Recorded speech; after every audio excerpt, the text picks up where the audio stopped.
Hi, I'm the Reverend Dr. Cheryl Gaver, Presbyterian minister of 3 congregations in Eastern Ontario, and thank you for joining us today.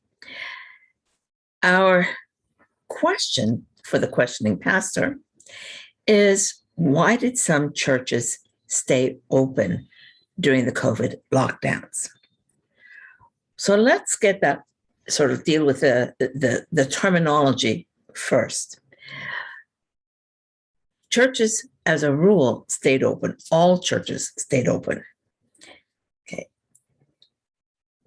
Our buildings were closed, but we continued worshiping. We worshiped online. We live streamed. We did pre-recorded services. We called people.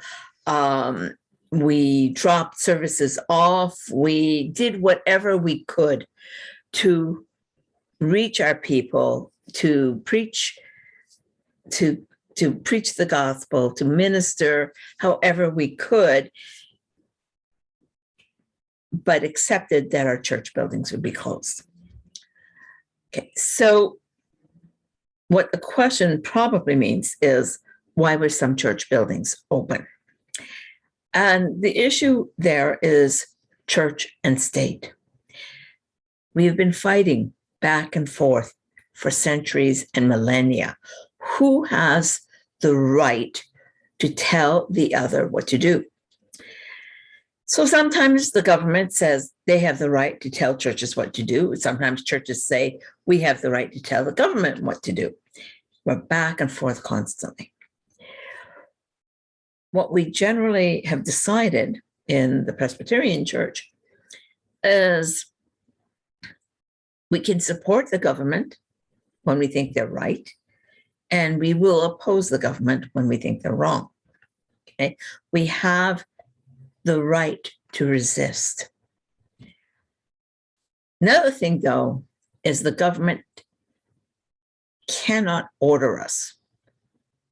Or rather, let's rephrase that. The government can order us all they want. We don't have to obey the government.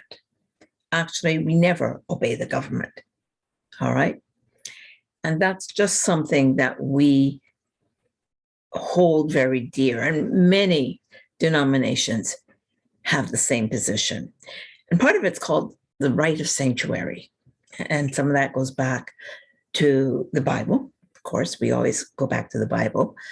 Deuteronomy 4, verses 41 to 43, for example, where God tells Moses to set up cities of refuge. People who've committed a crime, generally by accident, in the passages we're looking at. And if they can run, if they can escape to a certain place, then they're safe. You cannot go into that place to get them. And so we have within Christianity the sense, if you can come to the sanctuary, if you can come to the church building, you will be safe. The police are not allowed in the building to arrest anyone. The army is not allowed in the building to arrest anyone. And this is a right that we hold on to fiercely. Now, does that mean police can't arrest anyone in the church? Of course they can.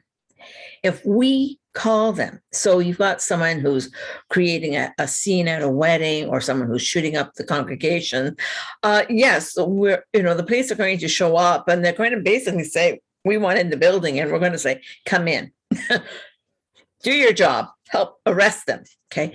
But you see, we also have that right to say, no, you're not allowed in. You're not allowed in to drag this person off who has claimed sanctuary. So that's part of what we're looking at here. So the government comes in and says, with COVID, you have to go into lockdown. No services in the building, and limited numbers and social masks and distancing, all that kind of stuff. And churches tended to obey. But if they remembered, they actually had the right to say no. So what we did in my congregations, not at first, because I forgot all about right of sanctuary, And then as I realized some of the buildings were open, I said, wait a second, sanctuary, let's go back and take this to the session and say, look, the government has made this decree that our buildings should be closed. We should have limited numbers and social distancing. What do you want to do?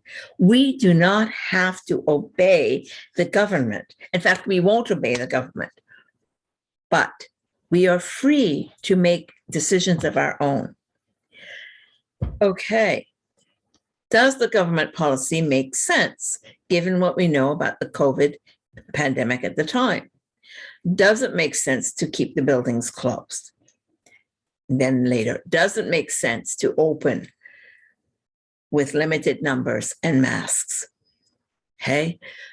And each time our session said, yes, it makes sense. Let's do it. Okay. Hear that difference.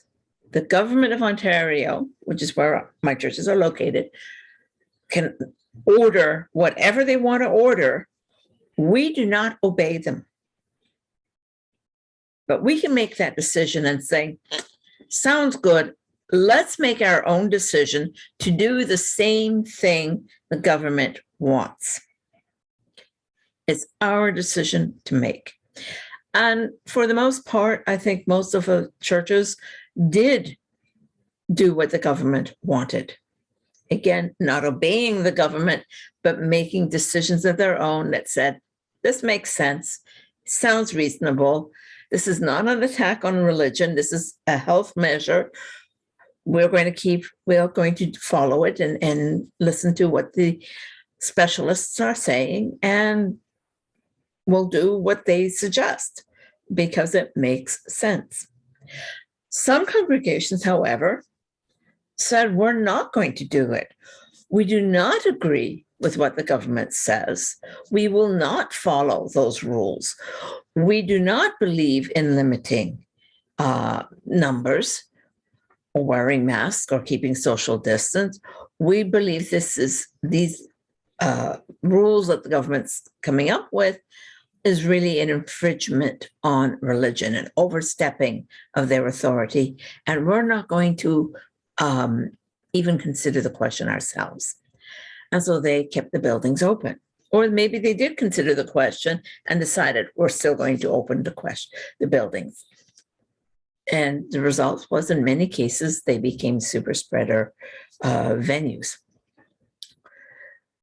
But, and some of them may have just said, we're Christian, God's going to protect us, and they based their decision based on that. Whatever the reasoning,